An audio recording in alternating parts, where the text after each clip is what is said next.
Hello, അപ്പോൾ നമുക്കിന്നൊരു home made ഷാർജയുടെ recipe നോക്കിയാലോ. അപ്പോൾ നമുക്ക് ഫസ്റ്റായിട്ട് അതിന് ആവശ്യമായിട്ടുള്ള കാര്യങ്ങളൊക്കെ എടുത്ത് വെക്കാം. 2 പാക്കറ്റ് ബൂസ്റ്റും കുറച്ച് നട്ട്സും, അത് കാഷ്നട്ടും പീനട്ടും വേണം. പിന്നെ 2 റോബസ്റ്റ പഴവും കുറച്ച് പഞ്ചസാരയും ആവശ്യമായിട്ടുണ്ട്. അപ്പോൾ നമുക്ക് ഫസ്റ്റായിട്ട് ഒരു ജാറിലേക്ക് നമ്മുടെ പീനട്ടൊന്ന് ആഡ് ചെയ്ത് കൊടുക്കാം. അതിൻ്റെ ഒപ്പം തന്നെ നമ്മുടെ കാഷ്നട്ടും ആഡ് ചെയ്യാം. അപ്പോൾ ക്വാണ്ടിറ്റി എത്രത്തോളം നമ്മൾ ഇത് രണ്ടും ക്വാണ്ടിറ്റി കൂട്ടിയെടുക്കുന്നോ അത്രത്തോളം നമ്മുടെ ഈ ഒരു ഷാർജ ഷേക്കിന് ടേസ്റ്റ് കൂടും. അപ്പോൾ നമ്മുടെ ഇങ്ങനെ ഫൈനായിട്ടൊന്ന് പൊടിച്ചെടുക്കുകയാണ് ഞാൻ ഫസ്റ്റ് ചെയ്യാറുള്ളത്.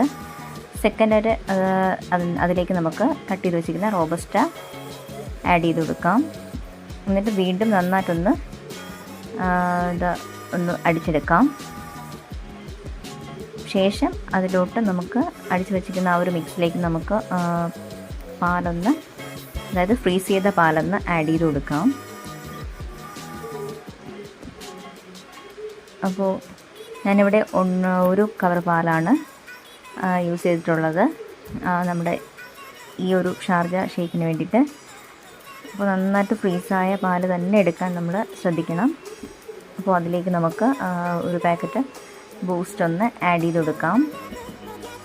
അപ്പോൾ ആ ഒരു നല്ലൊരു ഫ്ലേവർ കിട്ടാൻ വേണ്ടിയിട്ടാണ്. അതൊന്ന് ബ്ലെൻഡാക്കി എടുത്ത ശേഷം നമുക്ക് ആവശ്യമായിട്ടുള്ള ഷുഗറും ആഡ് ചെയ്യാം.